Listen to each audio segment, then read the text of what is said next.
Bismillahirrahmanirrahim. Tentu kita akan mulai dari manusia terbaik yang dikenal juga manusia yang terbaik di kalangan manusia, tapi di kalangan para nabi tentunya. Walaupun beliau adalah kakek kesekian Nabi SAW, tetap saja Nabi SAW manusia terbaik, ya. Karena beliau mengatakan, Nabi SAW mengatakan, Ana sayyidu walad Adam yaumal qiyamah. Saya pimpinan anak Adam pada hari kiamat, wala fakhr, dan tidak ada kesombongan di situ. Berarti walaupun ya, Ibrahim alaihissalam yang akan kita sebutkan kisahnya, kakek kesekian Nabi SAW, juga tetap saja beliau terbaik di kalangan semua manusia karena dikenal dengan Khalil. Tetapi Nabi SAW tetap walaupun cucu kesekian adalah lebih baik di posisi ya di sisi Allah SWT daripada ayah atau kakeknya kesekian ini. Ibrahim alaihissalam manusia yang luar biasa, manusia yang Allah Subhanahu wa taala berikan julukan melalui lisan nabinya Muhammad SAW dengan Abul Anbiya, ayahnya para nabi-nabi. Karena memang kisahnya akan kita lihat tentunya dengan dua orang istri yang dimiliki oleh Ibrahim alaihissalam. Namun sebelumnya saya akan mulai dulu dengan Ibrahim alaihissalam ini. Di masa kecilnya lahirlah Ibrahim alaihissalam dari dua orang tua, tapi yang disebutkan di dalam Al-Quran nama ayahnya Azar. Di zaman itu beliau lahir di Babilonia, dan Ibrahim alaihissalam dari suku asli Babilonia. Babilonia adalah suku nama kota di Irak, dan ini ada sukunya sendiri. Suku ini teman-teman bukan orang Arab, bukan orang Arab. Karena waktu itu orang Arab di zaman Ibrahim alaihissalam cuma ada di satu tempat, mereka belum menyebar. Adanya suku Arab di Mekah, adanya di Yaman.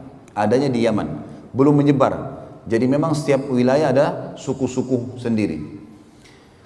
Babilonia ada sukunya, dan Ibrahim alaihissalam pada saat itu lahir di satu malam, satu sore hari menjelang maghrib, menjelang malam. Di hari tepatnya di mana Namrud, raja pada saat itu, mengaku sebagai Tuhan. Ayah Namrud meninggal, kemudian Namrud dinobatkan jadi raja. Tiba-tiba dia mengeluarkan sebuah informasi kalau dia adalah Tuhan, dan siapapun yang mengakui itu boleh mendapatkan apa saja yang dia minta. Apa saja yang dia minta. Minta harta, minta emas, minta tanah, minta apa saja dikasih. Maka orang berbondong-bondong banyak yang menyetujui masalah itu, ya. Apalagi pada saat itu di Babilonia tidak ada seorang rasul, tidak ada nabi gitu. Pada saat lahirnya Ibrahim alaihissalam ini, Namrud pada malam harinya mimpi. Dia mimpi melihat kerajaannya hancur, terbakar sana sini. Lalu dia bangunkan semua penasehat-penasehatnya. Malam itu juga waktu dia ngaku sebagai Tuhan tuh. Apa takwil mimpi ini? Kok bisa saya mimpi seperti ini? Mereka semua angkat tangan mengatakan kami gak tahu. Sampai ada satu orang yang akhirnya mengatakan, wahai Namrud, kemungkinan malam ini di Babilonia ada anak yang lahir laki-laki yang akan menghancurkan kerajaan Anda.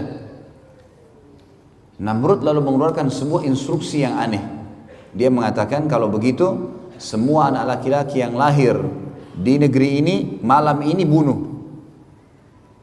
Azar, salah satu penasihat Namrud, ahli membuat patung, datang di istana Namrud. Kemudian dia tahu informasi atau instruksi Namrud ini, dan dia tahu istrinya baru melahirkan malam itu, sore itu Ibrahim alaihissalam.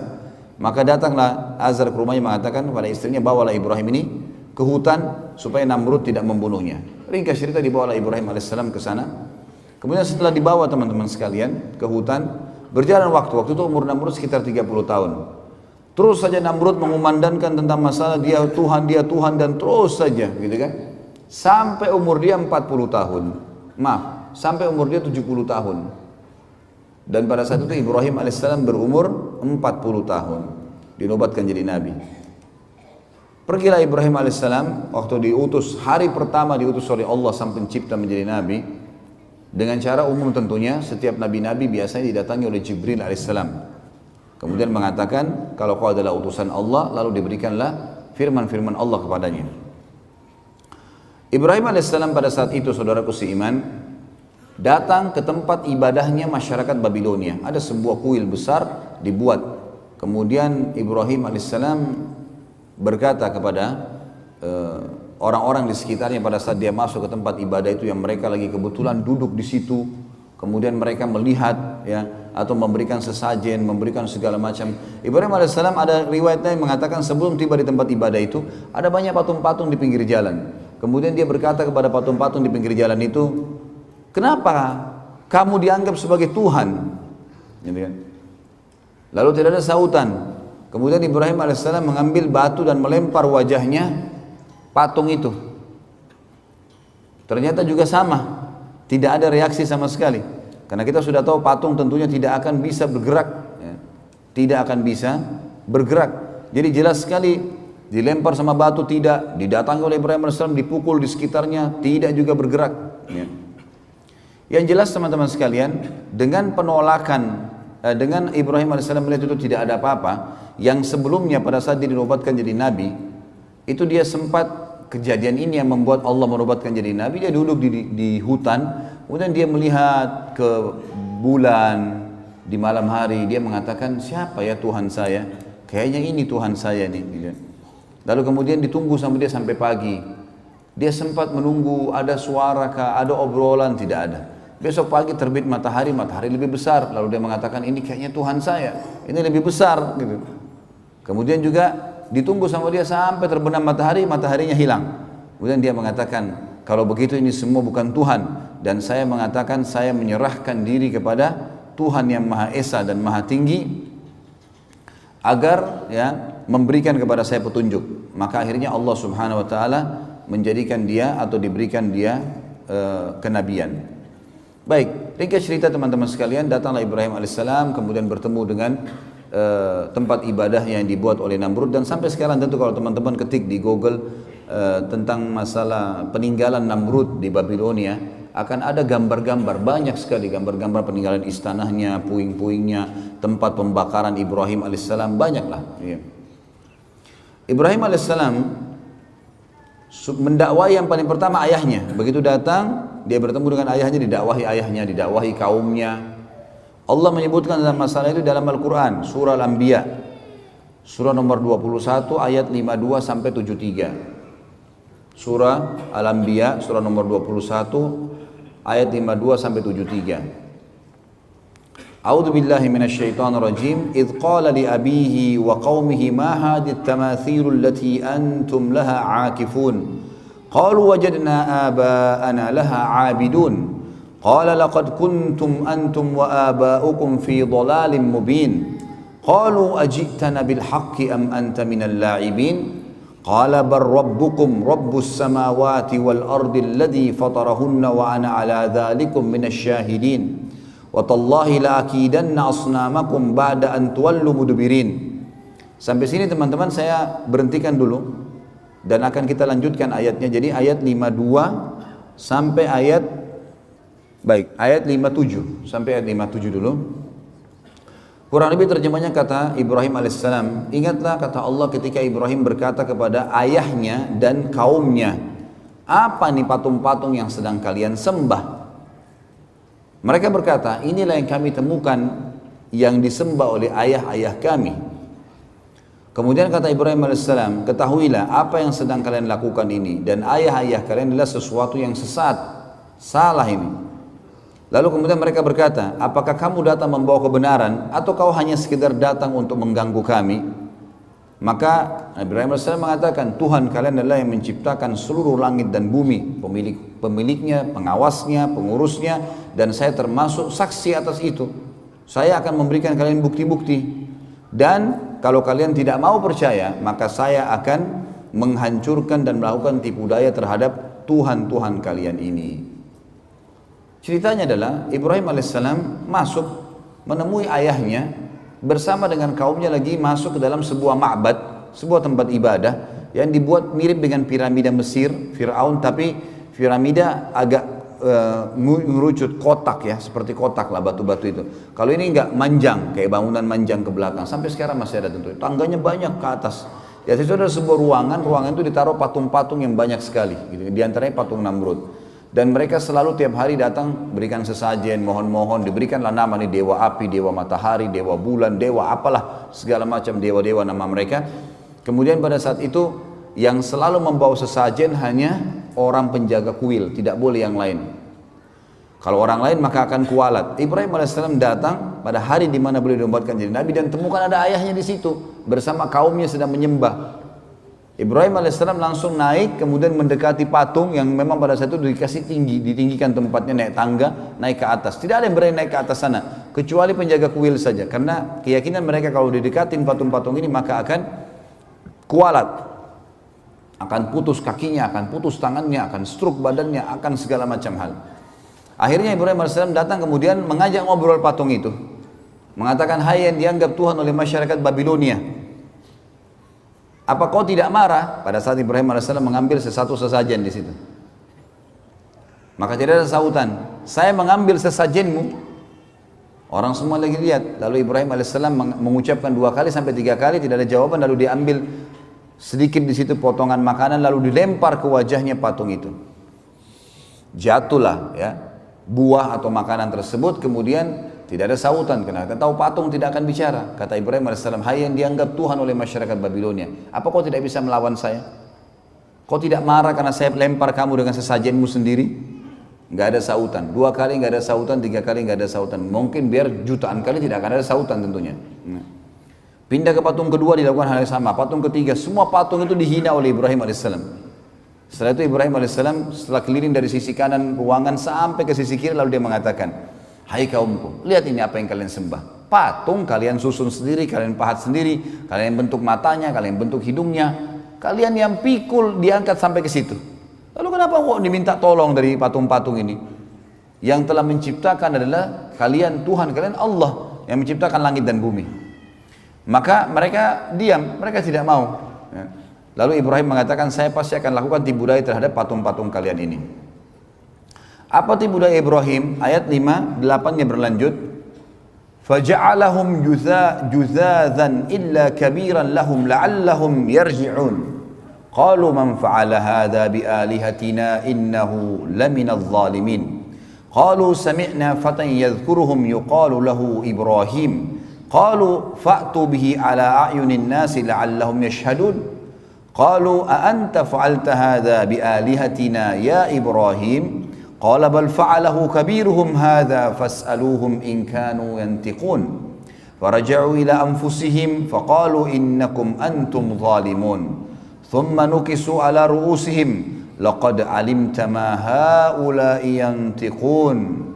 Qala afata'buduna min dunillahi ma la yanfa'ukum syai'an wa la yadurrukum uffin lakum wa lima ta'buduna min dunillah afala ta'qilun. Sampai sini teman-teman, sampai di ayat ya, 67 ya. Ayat 67 saya terjemahkan dan saya hubungkan dengan kisahnya. Maka pada saat itu kaumnya keluar dari ruangan ibadah tadi, tinggalkan Ibrahim AS. Kata Ibrahim, sebentar, kalau kalian tidak mau dengar apa yang saya sampaikan, saya ini utusan Allah pencipta langit dan bumi dan saya akan sampaikan kepada kalian. Kalian tetap mau sembah berhala, saya akan lakukan tipu daya loh. Mereka tinggalkan, tidak mau dengar Ibrahim AS. Sempat bimbang tapi mereka tinggalkan. Ibrahim AS keluar cari kampak dan masuk menghancurkan patung-patung itu. Dipotong kepalanya, potong tangannya, potong kakinya, dihancurin semuanya. Dan Ibrahim AS membiarkan patung yang paling besar, patungnya Namrud ada di tengah-tengah ruangan, enggak diganggu sama sekali. Tapi ada patung ular, patung singa, dipotong kepalanya, ditaruh di pahanya patung Namrud. Kampaknya juga ditaruh di tangannya patung Namrud. Maka besok pagi pada saat mereka mau beribadah lagi, mereka temukan tempat ibadah mereka hancur semuanya. Dan pada malam hari pada saat Ibrahim AS menghancurkan, penjaga kuil ada, tapi penjaga kuilnya ketakutan karena dia sendiri yakin ini kualat, kalau dekatin patung itu kualat. Bisa stroke, bisa terpotong tangannya, apalagi hancurin ke Ibrahim. Ini luar biasa Nabi Ibrahim AS. Maka dia tidak berani buat apa-apa, takut dia. Besok pagi orang-orang datang menyembah, ditanya dia, kenapa ini? Siapa yang buat ini? Penjaga kuilnya nyaut, yang tadi malam tuh Ibrahim, gitu kan? Itu yang Allah katakan di sini, kan? Maka Ibrahim menghancurkan semua, juzadzan illa kabira. Jadi memang Ibrahim AS menghancurkan lebur semuanya kecuali yang paling besar, patungnya Namrud, agar mereka sadar. Lalu mereka berkata, siapa yang membuat ini kepada Tuhan-Tuhan kami? Penjaga kuil mengatakan, kami mendengar dan yang kami tahu adalah yang tadi malam itu, Fatan itu dianggap anak muda, ya, yang semalam, yang bernama Ibrahim. Maka mereka berkata, datangkanlah Ibrahim itu di depan orang-orang semuanya, agar mereka bisa menyaksikan dan mendengarkan argumentasinya, kenapa dihancurin. Maka begitu datang, mereka tanya, hai Ibrahim, apakah kau yang lakukan ini pada Tuhan-Tuhan kami? Maka Ibrahim berkata, bukan. Ibrahim mengatakan, qala bal fa'alahu kabiruhum. Kenapa tanya saya? Tanya patung yang paling besar itu yang pegang kampak, gitu kan. Tanya kalau dia bisa ngomong, gitu. Maka mereka kembali ke diri mereka sendiri, lalu mereka mengatakan, sesungguhnya kalianlah yang zalim. Setelah mereka dengar, pikir benar ya. Kata Ibrahim, coba lihat, kalau memang dia bisa buat apa-apa, maka dia yang melakukan. Kalau kalian yakin dia tidak bisa melakukan, lalu kenapa kalian menganggap dia sebagai Tuhan? Karena kebetulan waktu itu semua patung dewa ini, mereka anggap di bawah patungnya Namrud. Namrud adalah Tuhan, di atas Tuhan-Tuhan semuanya, paling kuat. Kemudian mereka kembali ke diri mereka, kata Allah. Setelah itu mereka, salah satu yang mengatakan, kayaknya kita yang zalim nih, kita yang salah. Kemudian mereka menundukkan kepala-kepala mereka, dan akhirnya Ibrahim menunggangi untuk berdakwah. Kata Ibrahim, bukankah kalian lihat patung-patung ini tidak bisa ngomong sama sekali? Thumma nukisu ala ru'usim laqad alimta ma haula'i yantiqun. Kalian tahu ini tidak bisa ngomong sebenarnya. Kemudian Ibrahim mengatakan, apakah kalian menyembah selain daripada Allah yang tidak bisa memberikan manfaat dan mudarat kepada kalian sedikit pun? Sungguh kecelakaan dan terhina perbuatan kalian karena kalian menyembah selain Allah, sementara mereka, apakah kalian tidak berakal? Maka pada saat itu ada satu orang yang bilang, kayaknya Ibrahim ini harus kita laporkan ke Tuhan kita terbesar, Namrud. Kata Ibrahim, gak usah repot-repot, saya ke sana. Pagi hari, waktu itu sudah pagi. Namrud ini punya tradisi teman-teman sekalian, setiap pagi dia selalu duduk, setelah rapi, habis mandi, bersih segala, ada tirai yang ditaruh antara dia dengan pengikutnya, lalu diangkat tirai tersebut, ternyata orang-orang begitu lihat dia sujud semua, lalu mengatakan, wahai Tuhan kami yang agung Namrud, gitu. Begitulah ceritanya. Maka pada saat itu teman-teman sekalian, Ibrahim AS masuk bersama bondong-bondong manusia. Begitu tiba di dalam, semua orang diangkat tirai, semua orang sujud kepada Namrud kecuali Ibrahim AS. 40 tahun Namrud disujuti dan tidak pernah ada orang bangkang kecuali pada saat itu. Namrud tanya, siapa kamu nih? Kok bisanya kau tidak sujud dengan saya? Ibrahim AS utusan Allah. Dia nggak pakai ngomong, bukan mengatakan hai Raja Namrud, apalagi Tuhan Namrud, gitu kan. Panggil namanya, hai Namrud. Belum pernah orang berani panggil Namrud begini gitu. Semua orang yang lagi sujud angkat kepalanya. Ini unik ini. Tidak pernah orang begini. Dia mengatakan, wahai Namrud, dari mana kau ngaku Tuhan? Kamu manusia biasa seperti saya, seperti kami semua. Punya dua mata, punya dua tangan, punya dua kaki. Kamu juga sama dengan kami, lahir dari bayi, anak-anak, remaja, tua. Seperti sekarang kau juga akan mati. Yang menghidupkan dan mematikan adalah Allah, Tuhanku dan Tuhanmu, dan Tuhan semuanya. Namrud waktu itu tidak mau kalah. Namrud mengatakan, baiklah Ibrahim, kalau kau ngaku Tuhanmu itu bisa menghidupkan, mematikan, saya juga bisa. Mau bukti? Kata Ibrahim, iya. Baik, tangkap, disuruh pengawalnya, tangkap dua orang laki-laki yang lewat depan istana. Ditangkap dua orang, yang satu disuruh pergi, dikasih hadiah macam-macam, pergilah. Kemudian yang satu disuruh bunuh, mati di tempat. Kata Namrud, lihat, saya menghidupkan dan saya mematikan. Ini kan kebodohan, karena orang yang disuruh pergi sudah hidup sebelumnya. Tapi akal-akalan dia mengatakan apa? Ini saya menghidupkan dan saya mematikan. Jibril alaihissalam datang menyampaikan kepada Ibrahim, ini orang ini percuma, diajak dialog di dunia, di bumi, dia akan terus cari akal. Tantang di langit sekalian. Kata Ibrahim alaihissalam, wahai Namrud, Tuhanku dan Tuhanmu Allah. Dan Tuhan segala satunya memindahkan matahari setiap hari dari timur ke barat. Apa kau bisa? Maka terdiamlah Namrud, tidak bisa ngomong. Allah mengatakan, nanti kita bacakan ayatnya, fabuhital ladzi kafar. Maka orang kafir itu jadi terdiam, tidak bisa bicara. Karena jengkel, dia bilang pada pengawal-pengawalnya, tangkap, penjarakan Ibrahim ini, penjarakan. Musyawarah, kira-kira apa jalan keluarnya? Saya mau bunuh Ibrahim, tapi saya nggak mau mati biasa, harus mati yang spektakuler, yang besar, yang membuat tidak ada lagi orang yang membantah ketuhanan saya. Musyawarah demi musyawarah sampai muncul akhirnya ide untuk membakar, karena bakar adalah cara membunuh yang paling menyakitkan. Dari pertama dibakar sampai mati kan tetap sakit gitu loh. Dibuatlah api dengan biaya yang besar. Namrud kerahkan semua kekuatan sampai terbuat api. Dalam sebuah riwayat Bukhari disebutkan, kalau burung lewat dan kena asap, uapnya asap itu walaupun tinggi, tiba-tiba sudah terpanggang karena besarnya gitu. Api itu panas sekali, setinggi kurang lebih istana Namrud 40 siku ke langit. Ini sekitar 17 sampai 20 meter tingginya. Setelah itu Ibrahim AS dikeluarkan lalu kemudian dibakar. Setelah dibakar, dilempar, Namrud mengatakan 3 hari biarkan Ibrahim dalam api, dibiarkan. Setelah 3 hari dipadamkan, ternyata Ibrahim AS ada di tengah-tengah tumpuhan mereka. Setelah itu Ibrahim AS diselamatkan oleh Allah. Lalu Namrud pun pulang ke istananya, orang semua bubar dalam kondisi bingung, kok bisa Ibrahim, manusia mana nih dibakar tidak mati, nggak mungkin, gitu kan? Dan tersebar berita ternyata Tuhan kita Namrud tidak bisa membunuh Ibrahim karena Ibrahim dibela sama Tuhannya. Jadi Tuhan Ibrahim lebih kuat. Namrud pulang ke istananya, kemudian dia bingung, sambil mabuk-mabukan, gimana jalan keluarnya nih? Dan memang subhanallah, orang-orang kafir sering dikasih oleh Allah kesempatan untuk melakukan satu hal yang maksimal, tapi nanti akhirnya ya, Allah batalkan dengan hal yang kecil. Seperti Namrud sekarang sudah biayai berapa banyak mahalnya api tersebut, biayanya besar, kerahkan tenaga dan tidak ada lagi cara membunuh yang lebih hebat daripada api yang besar. Sekarang kalau dibakar nggak mempan, kira-kira ditebas pedang mempan nggak? Atau dilempar batu, atau dipatahin tulangnya, udah nggak bisa, karena api aja nggak bisa buat apa-apa sama dia, gitu. Maka Namrud pun besok paginya kedatangan, diutus oleh Allah padanya seekor lalat, yang lalat itu masuk ke lubang hidungnya, gitu kan. Awalnya tentu Namrud ini dia didekati oleh lalat sampai dia capek. Lalat ini selalu datang, ribut dekat kupingnya. Kayak kita kalau lagi ribut dekat kuping lalat, usir datang lagi. Bingung juga gimana cara lawannya tuh. Setiap Namrud mau ngamuk marah, lalatnya pergi, nanti kembali lagi. Sampai dia teriak-teriak prajuritnya, bunuh lalat ini, nggak ada yang bisa lawan. Lalat mau dilawan dengan apa? Dengan 1000 otot. Dengan sebilah pedang yang tajam, nggak ada yang bisa lawan lalat gitu. Dengan kuasa Allah, lalatnya datang ribut dekat kupingnya, pergi lagi. Sampainya Namrud dari pagi sampai malam, kecapean dia. Karena capek dia duduk di singgasananya. Waktu dia duduk, dia mau ngantuk, mau tertidur, lalatnya masuk di lubang hidungnya. Terus sampai ke otaknya, 3 hari nggak keluar-keluar, dipukul-pukul, dia teriak-teriak, nggak bisa apa-apa.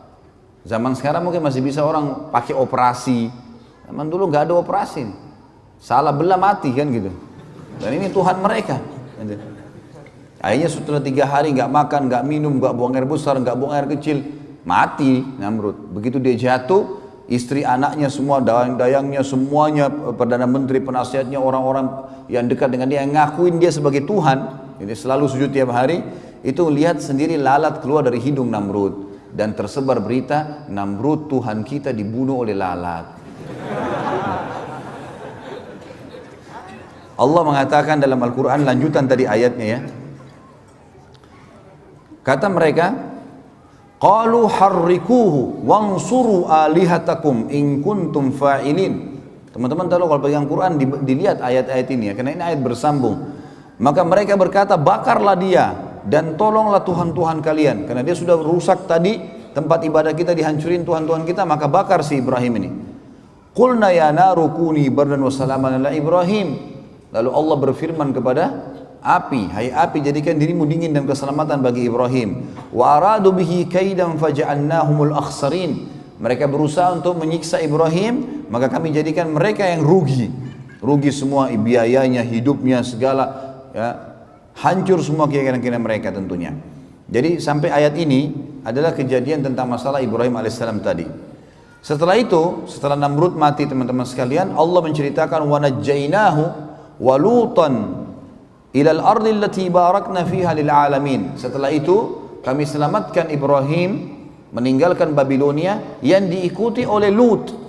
Siapa Lut ini? Keponakannya Ibrahim alaihissalam, anak dari saudarinya Ibrahim alaihissalam, ponakan beliau. Dan Lut ini adalah orang yang pertama beriman kepada Ibrahim alaihissalam. Makanya Allah mengatakan dalam ayat lain, fa'amana bihi Lut. Lut beriman kepadanya. Dan Lut juga nanti diutus jadi nabi, yang kita tahu ada kaumnya homoseksual nantinya. Tapi itu kisah yang nanti lain lagi, kisah Nabi Lut alaihissalam. Tapi di sini diceritakan tentang dan kami selamatkan Ibrahim bersama Lut. Ya. ke negara yang kami ke negeri yang kami berkahi untuk seluruh alam semesta, maksudnya Palestina. Dan ini ada teman-teman kalau nonton di YouTube ada ceramah saya tentang Palestina yang terlupakan. Tablik Akbar di Bandung pada saat itu panjang lebar saya ceritakan tentang fadilah Palestina, fadilah Masjid Aqsa, bagaimana saya motivasi kaum muslimin untuk berusaha untuk bisa umroh menuju ke sana dan jangan terpengaruh dengan informasi yang menganggap sekarang lagi tidak aman, lagi tidak begini sehingga tidak datang. Pada saat saya bimbing umroh ke sana, subhanallah orang-orang Palestina pada pelukin tuh. Saya kenalan kalau dia tahu dari Indonesia dipeluk sama mereka. Dia bilang kedatangan kamu ke sini sudah cukup buat kami. Sudah cukup. Artinya ini motivasi yang luar biasa dan orang-orang Yahudi memang tidak mau kita datang ke sana. Karena kalau antum datang, antum memberikan motivasi, walaupun misalnya tidak bisa membantu secara harta dan seterusnya, karena kita cuma bawa dana secukupnya, walaupun memang sumbangan-sumbangan saya bawa dari Indonesia, kemudian kita letakkan langsung di Masjid Aqsa atau imam Masjid Aqsa yang diberikan, tapi itu yang terjadi. Tapi ada di situ berkah memang luar biasa negeri itu. Enak, sejuk, semua buah-buahan ada, macam-macam. Negeri itu luar biasa, ternyata Palestina itu negeri yang banyak gunung-gunung dan memang dingin, subur sekali, subur. Seperti Allah katakan dalam ayat ini, allati barakna fiha lil alamin. Kami berkahi itu untuk semua alam semesta. Artinya kalau orang datang tinggal sana akan tentram, akan hidup. Karena ditanam apapun, negeri Syam terkenal, ditanam apapun maka akan tumbuh, gitu kan? Tumbuh buah-buahan. Sampai dikatakan pernah ada jalanan pecah, ya jalan raya pecah, retak jalannya, kemudian tumbuh pohon apel, gitu kan? Saking suburnya negeri itu. Wa wahabna lahu Ishaqa wa Yaquba nafilah wa kullan ja'alna minas salihin. Lalu kami karuniakan untuknya Ishak dan Yaqub sebagai hadiah dari kami, kata Allah, dan semuanya kami jadikan orang-orang soleh. Nanti akan kita jelaskan tentang kisah bagaimana ibunya Ishak alaihissalam, Sarah, mandul beberapa tahun tidak punya anak. Nanti akan kita ceritakan sebentar, tapi ini terlintas dalam ayat ini disebutkan namanya. Maka Allah karuniahi Ibrahim alaihissalam, ya, anak-anak dan semua Allah jadikan orang-orang saleh. Wa ja'alnahum a'immatan yahduna bi amrina wa auhayna ilaihim fi'lal khairati wa iqamas salati wa ita'az zakah wa kanu lana 'abidin.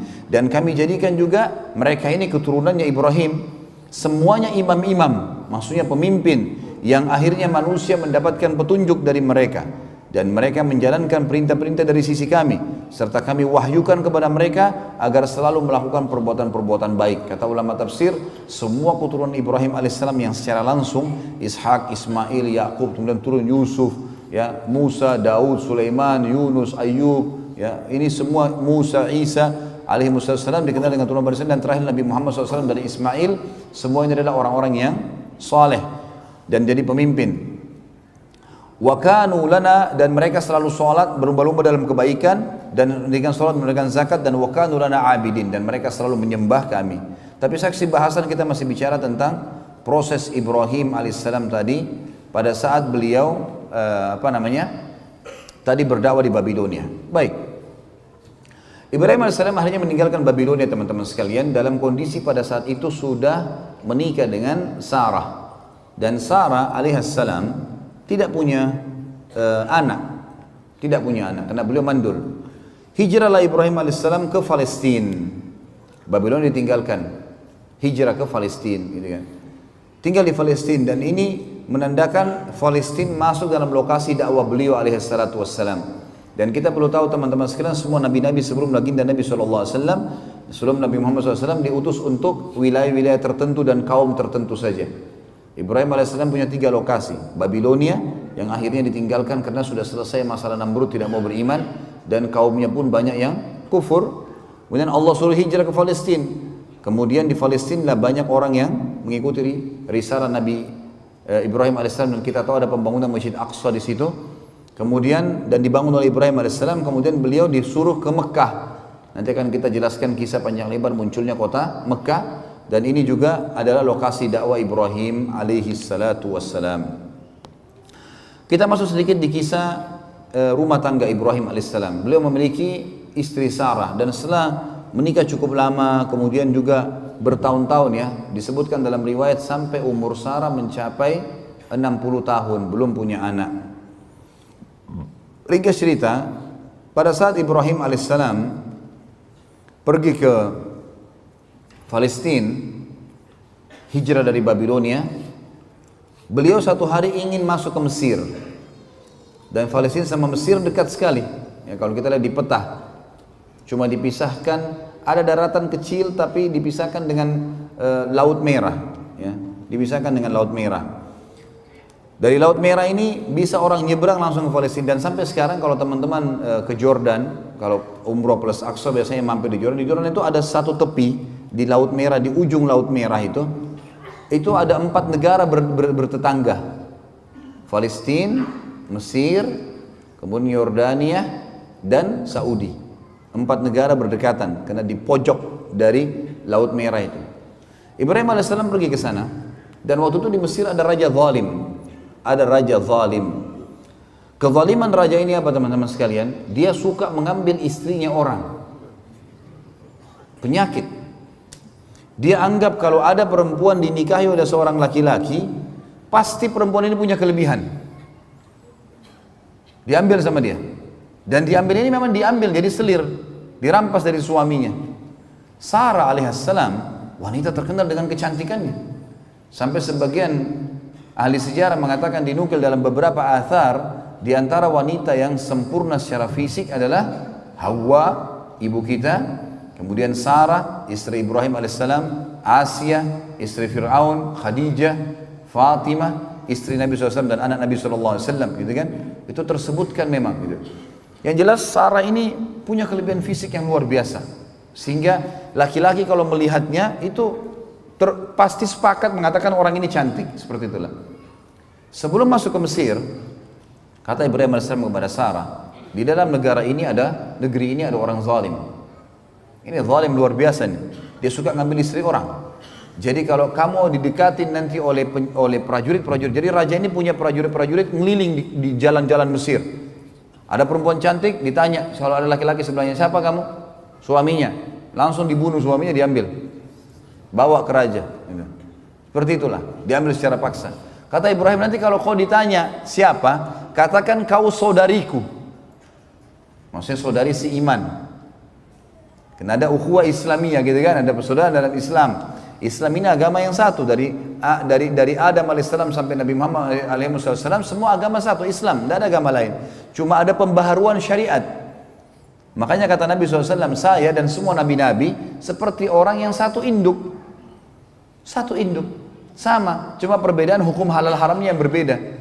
Tidak boleh dipungkiri salah satunya. Kalau kita sekarang ada yang mengatakan Musa bukan nabi, kafir. Atau Isa bukan nabi, kafir. Nggak boleh, semua harus kita yakini. La nufarriqu baina ahadin min rusuli. Kita tidak beda-bedakan di antara para nabi-nabi dan rasul, tapi risalah yang diterapkan adalah, hukum yang diterapkan adalah yang dibawa oleh nabi terakhir alaihi salatu wassalam, Nabi Muhammad sallallahu alaihi wasallam. Yang jelas teman-teman sekalian, kata Sarah, baiklah.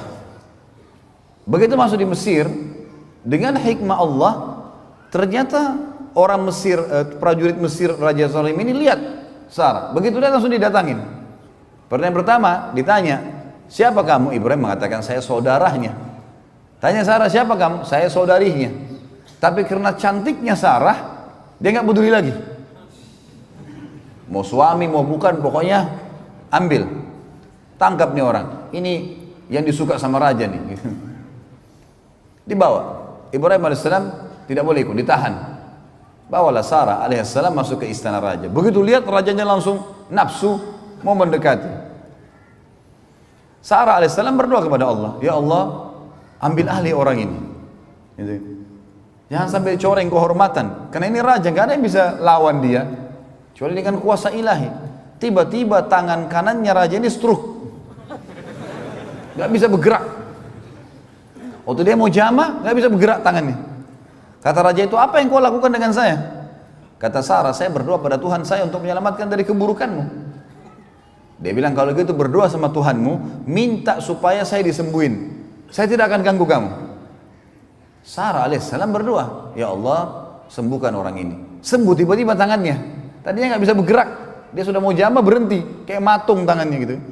Tiba-tiba sembuh. Dia nggak percaya nih, dia kan tidak beriman sama Allah. Ini penyembah patung ini orang ini. Kayaknya mungkin ini sihir kali, mainan. Dia mau jama lagi. Sarah alaihissalam yang kedua berdoa, dua-dua tangannya stroke raja itu, nggak bisa bergerak. Dia bilang, apa yang kau lakukan? Kata Sarah, saya berdoa sama Tuhan saya. Kalau supaya diselamatkan dari keburukanmu, saya sudah bersuami dan ini tidak boleh. Dalam agama kami tidak boleh. Baik, minta sama Tuhanmu agar saya disembuhin. Tangannya dua-dua diam, nggak bisa, kaku. Sembuhin, saya tidak akan ganggu kamu. Sarah alaihissalam depan dia berdoa, ya Allah, sembuhkan orang ini. Sembuh tiba-tiba tangannya. Ternyata masih belum puas nih. Mau lagi jamah Sarah. Sarah alaihissalam berdoa yang ketiga kali. Tiba-tiba stroke semua badannya kecuali mukanya. Semua nggak bisa bergerak. Takut sekujur tubuhnya gitu kan. Lalu dia sudah tahu. Dia bilang, mintalah sama Tuhanmu supaya saya disembuhkan dan saya tidak akan ganggu kamu serta semua ini penasihat saya, dayang-dayang saya semua jadi saksi. Saya tidak akan ganggu kamu. Kata Sarah, baiklah. Ya Allah, sembuhin dia. Sembuh tiba-tiba. Apa kata raja ini dengan ketakutan? Keluarkan perempuan ini dari istana saya karena yang kalian bawa jin bukan manusia.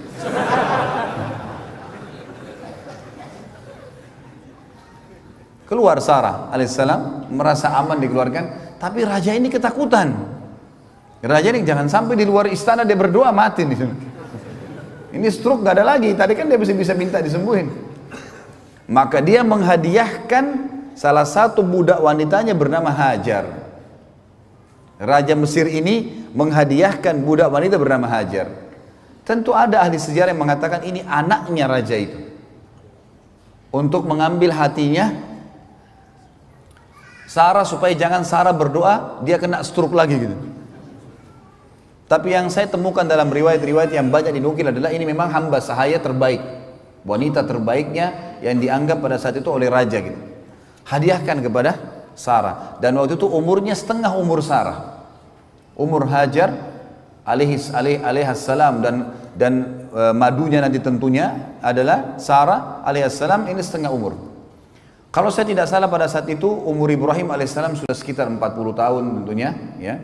Kemudian umur waktu dinobatkan jadi nabi, waktu tadi dinobatkan jadi nabi Babilonia, kemudian cuma dalam berapa tahun berdakwah, kemudian keluar ke Palestina. Jadi umur Sarah juga sekitar 30 tahun sekian, umurnya Hajar setengahnya. Pergilah Hajar bersama Sarah menjadi seorang pelayan melayani Sarah alaihi wassalatu wassalam sampai umur Sarah mencapai 60 tahun dan tidak punya anak. Berarti umurnya Hajar sekarang 30 tahunan setengah. Maka Ibrahim alaihissalam pengen punya anak. Sekarang Nabi berharap bisa punya anak. Maka Sarah karena melihat suaminya begitu, dia pun akhirnya menghibahkan Hajar untuk Ibrahim alaihissalam. Karena Ibrahim alaihissalam dibebaskan dari keterbudakan lalu dinikahi, dalam 1 tahun punya anak namanya Ismail. Lahir dari Sarah ini, gitu kan? Maaf, dari Hajar.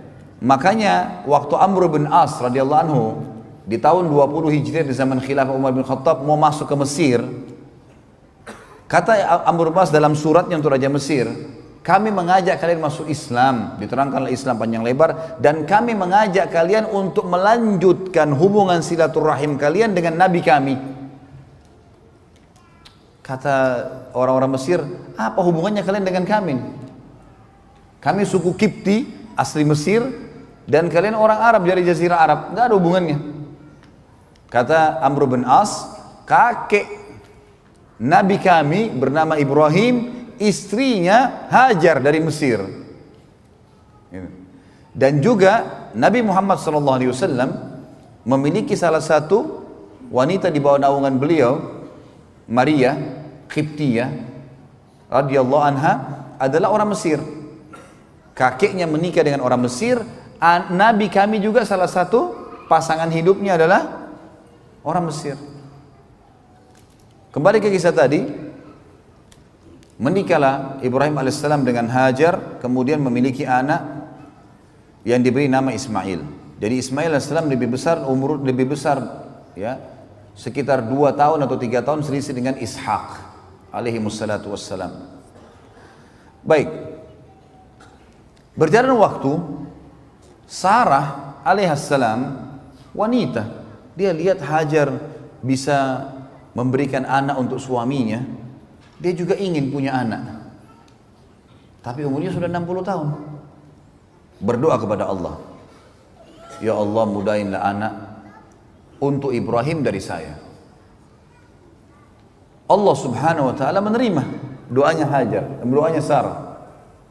Di umur 60 tahun sekian itu hamil.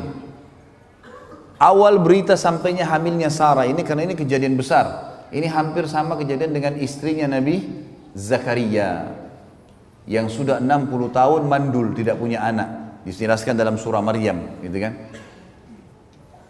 Yang jelas teman-teman sekalian, malaikat datang, dan waktu itu malaikat datang 2 orang diutus ke rumahnya Ibrahim alaihissalam di Palestina. 2 malaikat ini diutus untuk 2 hal yang penting. Yang pertama, menyampaikan berita gembira kalau Sarah akan hamil dan akan lahir Ishak menjadi nabi nanti. Yang kedua adalah mereka datang untuk menghancurkan kaum Lut. Waktu itu lokasi dakwanya Ibrahim alaihissalam, Babilonia tadi sudah ditinggalkan, sudah selesai karena memang misinya mereka tetap dalam keadaan kafir. Allah suruh pindah ke Palestina. Kemudian nanti akan kita lihat ada lokasi Mekah. Di antara Palestina dengan Yordania itu perbatasannya cuma sebuah lembah. Sampai sekarang kalau kita ke Yordan, kayak saya bilang tadi kasus orang umrah Palestina itu, kita kalau mau masuk ke Palestina sekarang yang sekarang dikuasai oleh Israel, kita lewatin lembah tuh, ada lembah. Lembah inilah memisah antara 2 negeri ini, dan dari dulu sudah ada lembah itu. Di Palestina lokasi dakwanya Ibrahim alaihissalam, di Yordania lokasi dakwanya Nabi Lut alaihissalam. Dan ini menandakan memang sesuai dengan sabda Nabi SAW, kalau nabi-nabi sebelum beliau diutus untuk kaumnya saja, untuk kaumnya, lokasinya. Jadi Jordan sama Palestina berdekatan, tapi di sini ada Lut, di sini ada Ibrahim alaihissalam. Dan penduduk Yordania cukup meyakini ada nabi namanya Ibrahim, tapi syariatnya dijalankan syariatnya Lut. Udah, begitu saja. Mereka harus saling yakin dengan masalah itu, percaya. Tapi perbatasan itu sama dengan Musa alaihissalam, sesama dengan Khidir. Sesama dengan mertuanya sendiri Syuaib alaihi wassalatu wassalam. Nabi Syuaib di Madian, Nabi Musa di Mesir dan Palestina, dan Nabi Khidir ada di Asia bagian di bagian Asianya Turki, gitu kan. Begitu pula Nabi Isa alaihissalam sezaman dengan sepupunya sendiri Nabi Yahya, pamannya Nabi Zakaria. Jadi memang nabi-nabi sebelumnya sezaman. Waktu itu kaum Nabi Lut berbuat homoseksual, dan sudah diingatkan Nabi Lut tidak mau. Dan belum pernah waktu itu diketahui homoseksual kecuali di zaman itu. Pada zaman itu tiba-tiba mereka menyimpang, karena ulama tafsir mengatakan mereka berusaha mencoba-coba dosa ini bahaya.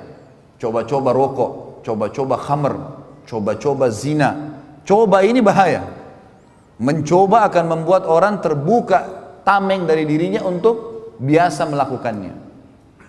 Mereka lakukan homoseksual, lalu datang malaikat ini untuk menghancurkan mereka.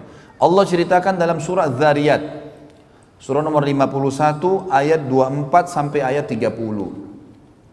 Surah Dzariyat, surah nomor 51 ayat 24 sampai 30. A'udzu billahi minasyaitonir rajim. Hal ataka haditsu dhaifi Ibrahim al-mukramin idh dakhalu alaihi faqalu salama qala salamun qaumun munkarun. فراغ إلى أهله فجاء بعجل سمين فقربه إليهم قال ألا تأكلون فأوجس منهم خيفة قالوا لا تخف وبشروه بغلام عليم فأقبلت امرأته في صرة فصقت وجهها وقالت عجوز عقيم قالوا كذلك قال ربك إنه هو الحكيم العليم.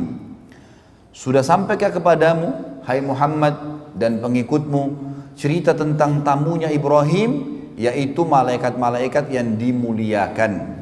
Ingatlah ketika mereka memasuki tempatnya Ibrahim, rumahnya, lalu mereka mengatakan salamun, keselamatan. Ibrahim menjawab salamun, untuk orang-orang yang tidak dikenal. Di sini menandakan teman-teman sekalian, malaikat pada saat itu 2 ini datang dalam bentuk manusia, poster manusia. Kemudian mereka bertamu di rumah Ibrahim alaihissalam. Belum sempat, cirinya Ibrahim alaihissalam suka sekali dengan tamu. Beliau sampai dikatakan alaihissalatu wassalam, itu kalau dihidangkan makan oleh istrinya, pasti buka pintu, siapapun lewat dipanggil makan. Pasti, nggak pernah makan sendiri. Allahu alam dengan antum ini bagaimana. Selalu makan sama orang lain, nggak pernah sendiri. Maka waktu datang malaikat ini bilang salamun alaikum, kita assalamualaikum gitu kan. Enggak pakai nanya. Ibrahim alaihissalam cuma mengatakan waalaikumsalam untuk orang-orang yang asing, tidak dikenal. Lalu apa yang terjadi kata Allah? Maka dia pun tiba-tiba Ibrahim pergi diam-diam menemui keluarganya di dalam, disuruh tamunya duduk. Dia tidak tanya nih kalian siapa, segala nggak ditanya. Ini ciri orang beriman, nggak pakai nanya. Kalau kita dari depan pagar masih tanya siapa, mau apa. Orang suruh masuk dulu, kasih minum, kasih makan. Kalau dia tidak jelaskan apa tujuannya, nggak usah. Dia jelaskan baru sampaikan, itu adab menjamu tamu. Wajibkan dalam Islam. Kata Nabi SAW, siapa yang mengaku beriman pada Allah dan akhir, dia harus menghormati tamunya. Menghormati kata ulama adalah mengikramnya dengan cara mempersilahkan masuk, menghidangkan makan dan minum, bertersenyum di wajahnya tanpa bertanya. Nanti kalau dia jelaskan, maaf ya saya datang karena ini, baru kita jawab. Harus begitu. Ibrahim alaihissalam menjamu begitu. Masuk langsung ke keluarganya dan apa yang dia lakukan? Dia pun akhirnya menyembeli anak sapi gemuk. Ibrahim alaihissalam langsung menyembeli, langsung suruh istrinya masak. Setelah hidang langsung dihidangkan ke tamunya. Enggak tahu tamunya ini siapa. Dihidangkan makan dulu. Lalu pada saat dihidangkan kata Ibrahim kepada mereka, silakan makan. Tapi mereka tidak mau makan. Karena itu Ibrahim merasa takut terhadap mereka. Dalam beberapa riwayat disebutkan para malaikat pada saat mengarahkan tangannya ke makanan itu tembus, nggak bisa makan. Gitu. Maka Ibrahim merasa takut. Tapi makna yang paling dekat adalah mereka menolak makan. Aneh, belum pernah ada orang dihidangkan makanan seenak ini lalu tidak mau. Kalau manusia, maka Allah mengatakan masuklah rasa takut dalam diri Ibrahim. Maka mereka pun berkata, janganlah kau takut hai Ibrahim. Dalam ayat ini dikatakan, karena kami utusan Tuhanmu. Dan mereka memberikan berita gembira kepada Ibrahim tentang kelahiran seorang anak laki-laki yang bernama Ishak. Kemudian istrinya Ibrahim, maksudnya Sarah alaihissalam, datang memekik lalu menepuk wajahnya sendiri. Maksudnya biasanya tradisi orang Arab itu kalau perempuan kaget dia meletakkan kedua telapak tangan di pipinya seperti ini. Ini namanya memekik wajahnya gitu. Kalau antum baca terjemahan yang antum baca Al-Quran sekarang, itu di ayat 29-nya dikatakan, kemudian istrinya maksudnya Sarah alaihissalam memekik wajahnya lalu menepuk sambil kaget gitu ya. Berkata, aku adalah seorang wanita yang tua dan mandul. Bagaimana bisa hamil gitu? Maka para malaikat menjawab, demikianlah Tuhanmu memfirmankan, sesungguhnya dialah yang maha bijaksana lagi maha mengetahui. Begitulah keputusan Tuhanmu, gak bisa dibantai. Maka Sarah alaihissalam pun akhirnya hamil di umur itu. Tentu di sini ada kisah tersendiri ya. Pada saat Ibrahim alaihissalam bertemu dengan malaikat, sempat waktu Ibrahim sudah tahu ini malaikat, sempat Ibrahim alaihissalam berdialog. Lalu kalian mau kemana? Kami mau ke Lut. Untuk apa? Menyiksa kaumnya, gitu kan? Karena mereka begini dan begitu. Ibrahim alaihissalam sempat berdialog, mengatakan apa? Tidak diberikan kesempatan kah? Tidak begini kah? Kesimpulan terakhir kata malaikat, hai Ibrahim, keputusan Tuhanmu tidak mungkin salah. Udah, pasti mereka akan dihancurin. Nanti teman-teman insya Allah, tolong didoakan. Mudah-mudahan saya lagi ngatur, lagi merancang, ikhtiar gitu kan, menyusun kisah 25 Nabi dan Rasul. Dan insya Allah akan kita sampaikan dari Adam sampai Nabi Muhammad SAW. Ringkas, bukan ringkas lah ya, secara global mudah-mudahan semampu saya mengumpulkan itu. Dan kita akan ambil pelajaran-pelajaran dari para Nabi-Nabi dan Rasul. Karena sekarang sirah Nabi Alhamdulillah sudah hampir sempurna. Dan serial sahabat sudah ada 15 serial sahabat yang saya sudah bahas. Dan kita targetnya 100 sahabat, tinggal serial para Nabi-Nabi yang insya Allah kita bisa ambil dari mereka. Pelajaran. Baik. Nanti akan ada kaum Nabi Lut dan kisah-kisah kaumnya, apa yang mereka lakukan, ayat-ayat semua berhubungan dengan masalah itu. Setelah Sarah alaihissalam melahirkan seorang anak yang bernama Ishak, Nabi Ibrahim alaihissalam akhirnya sekarang memiliki 2 orang anak.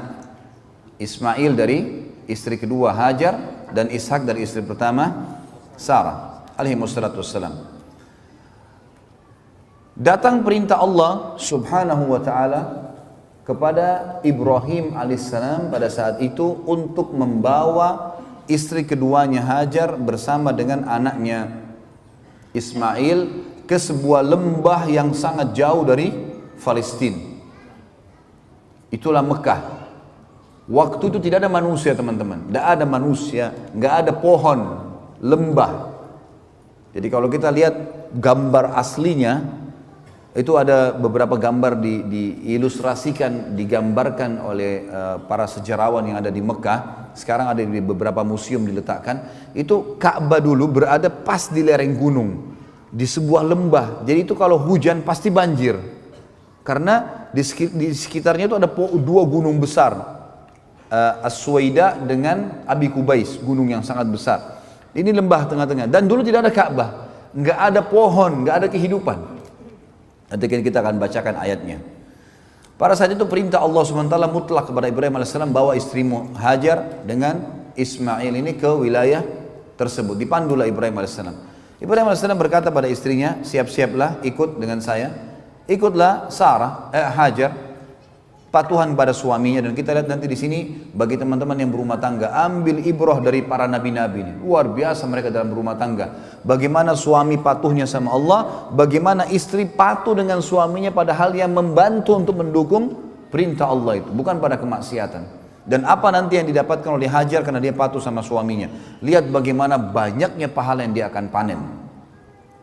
Pergilah Hajar tanpa bertanya, subhanallah. Ini disebutkan dalam para ulama mengatakan adab istri begini. Suaminya bilang ikutlah, nggak pakai nanya, ikut duluan. Karena suaminya nggak jelasin, dan dia sudah memang di sini patokannya adalah suaminya soleh. Karena Ibrahim AS Nabi. Artinya kalau seorang akhwat kita punya suami soleh dan mengatakan ikutlah dengan saya, udah ikut aja.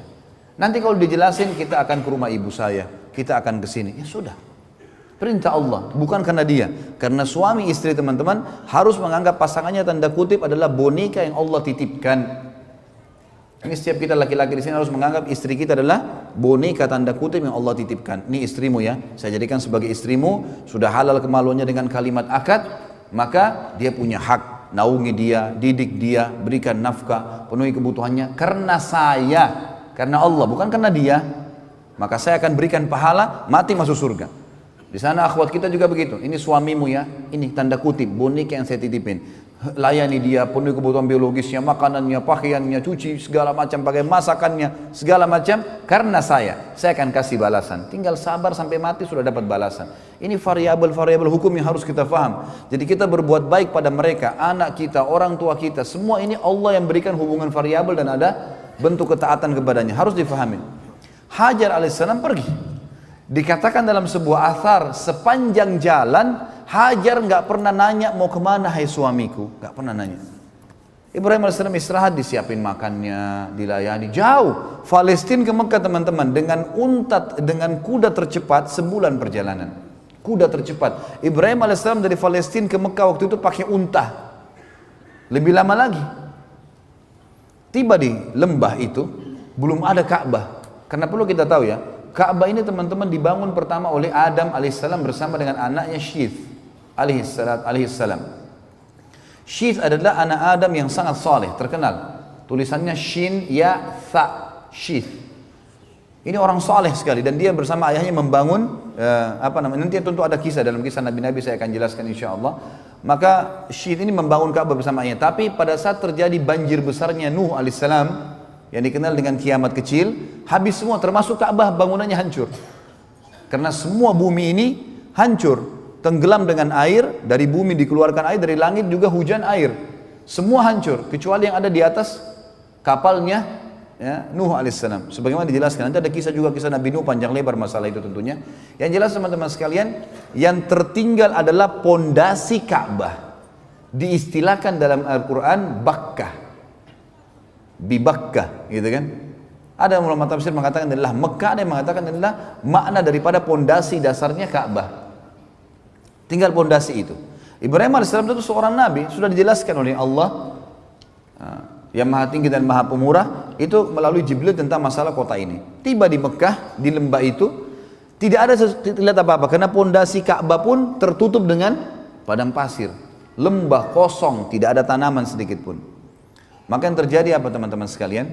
Ibrahim AS mengatakan kepada Hajar, turunlah di sini, turunlah di sini, ya. Dan di sini aku akan meninggalkanmu. Ibrahim AS setelah mengucapkan kalimat itu teman-teman sekalian, membalikkan untahnya mengarah ke Palestina. Cuma itu kalimatnya. saya akan meninggalkan kau di sini, tinggallah, saya akan pulang. Nggak bicara yang lain, langsung arahkan untanya. Hajar di sini sebagai manusia muncul sebuah pertanyaan. Ini lembah, tidak ada satu pohon kering, nggak ada, apalagi pohon basah.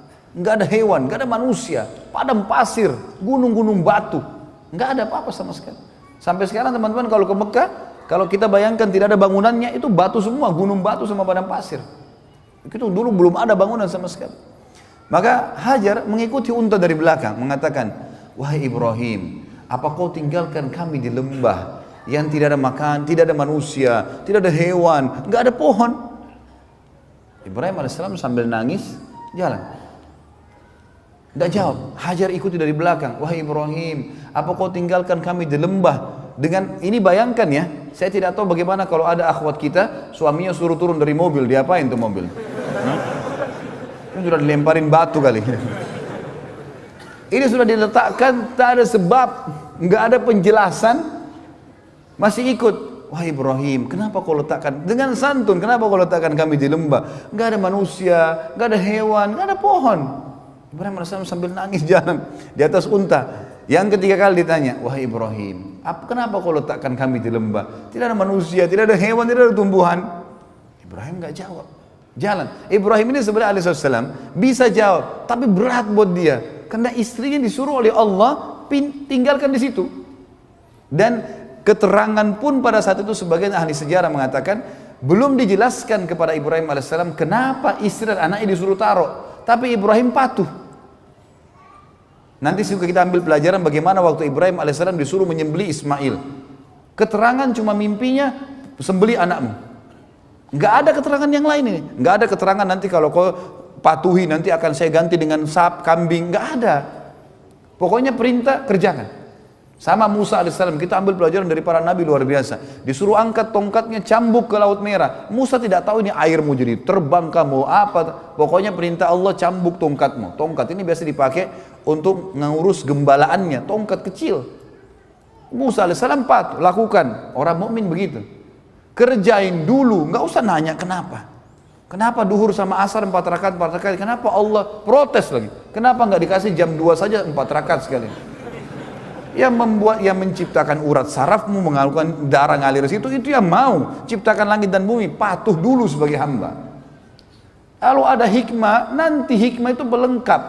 Kerjain dulu. Masa sekarang kalau antum lapar masih bertanya kenapa saya lapar? Hah? Makan dulu kan? Nah iya, hilangkan dulu laparnya. Nanti kemudian baru kita mencari tahu apa hikmahnya dan seterusnya. Yang jelas Ibrahim alaihissalam nangis karena Ibrahim cuma tahu perintah Allah, antar istri anakmu di lembah itu, turunkan, tinggalkan. Belum ada informasi apa-apa ini. Ibrahim alaihissalam lakukan. Makanya waktu Hajar tanya, apa yang mau dijelaskan? Perintah Tuhanku hanya suruh taruh kamu, selesai. Tapi Ibrahim berat katakan. Lalu kata Hajar alaihissalam, ini bukti keimanan yang luar biasa. Kata ulama, ini bermula daripada awal panen pahalanya Hajar yang sampai hari kiamat akan ada. Dia mengatakan apa? Allahu amaraka bihada. Sebentar Ibrahim, apakah Allah yang perintahkan kamu mengerjakan ini? Ibrahim tidak nyaut apa-apa, cuma nganggungin kepalanya. Gak bisa jawab. Hajar dikatakan dalam riwayat dengan suara yang merdu, dengan suara yang santun mengatakan, idzan la yudayyi'ana. Kalau begitu Allah tidak akan membiarkan kami. Artinya pulanglah Ibrahim, pergi kemana saja. Saya akan tinggal sama anak saya di sini. Di lembah teman-teman, tidak ada kehidupan, tidak ada manusia. Tapi ini keimanan yang luar biasa. Suami istri yang punya iman yang luar biasa. Ibrahim AS pulang sambil nangis. Di tengah jalan tentu dia berdoa. Ya Allah, aku tinggalkan keluargaku di sebuah lembah, nggak ada manusia, nggak ada hewan, nggak ada, dikatakan dalam Al-Quran, biwadin ghairi dhi zara', di sebuah lembah yang tidak ada dhi zara'. Dhi ini teman-teman dalam bahasa Arab atau zu digunakan untuk menunjukkan sesuatu yang melampaui batas. Misal ada orang pintar sekali, zaki dikatakan dalam bahasa Arab. Tapi kalau orang itu super pintar dikatakan zu zaka. Orang ini punya kepintaran melampaui batas, luar biasa. Digunakan untuk itu. Apa kata Ibrahim? Saya meninggalkan keluarga saya, ya Allah, biwadin ghairi dzi zara'. Di sebuah lembah tidak ada zara', tidak ada daun batang pohon kering, enggak ada. Tapi kata Ibrahim, inda baitikal muharram. Tapi di tempat lokasi rumahmu yang mulia. Nah, ayat ini menjelaskan kepada kita teman-teman sekalian kalau memang di situ ada pondasinya Ka'bah, sudah ada. Sebagaimana juga Allah berfirman dalam surah Al-Imran, surah nomor 3 ayat 96 tentang masalah Ka'bah. A'udzu billahi minasyaitonir rajim. Inna awwala baitin wudi'a lin-nasi lalladzi bi Bakkah mubarakan wa hudan lil alamin. Sesungguhnya rumah yang mula-mula dibangun untuk Allah beribadah, ya, agar manusia bisa beribadah kepada Allah di muka bumi adalah Baitillah di Bakkah. Yang tadi saya bilang di Bakkah. Bakkah ini bisa berarti Mekah sendiri atau bisa berarti memang dasarnya pondasi itu. Karena Allah sedang membicarakan inna awwala baitin. Sesungguhnya rumah pertama untuk ibadah. Maka berarti yang dimaksud adalah pondasinya juga di sini bisa berarti gitu. Yang penuh dengan berkah dan petunjuk bagi seluruh alam semesta. Petunjuk bagi seluruh alam semesta. Kemudian teman-teman sekalian, setelah Ibrahim AS berdoa begitu, Ibrahim melanjutkan banyak tentu dalam ayat Al-Quran, ya, yang dikatakan ya Allah, mereka untuk mendirikan sholat, mereka untuk menunaikan zakat, utuslah kepada mereka manusia-manusia yang datang kepada mereka, ya, supaya bisa hidup, jangan mereka sendirian gitu.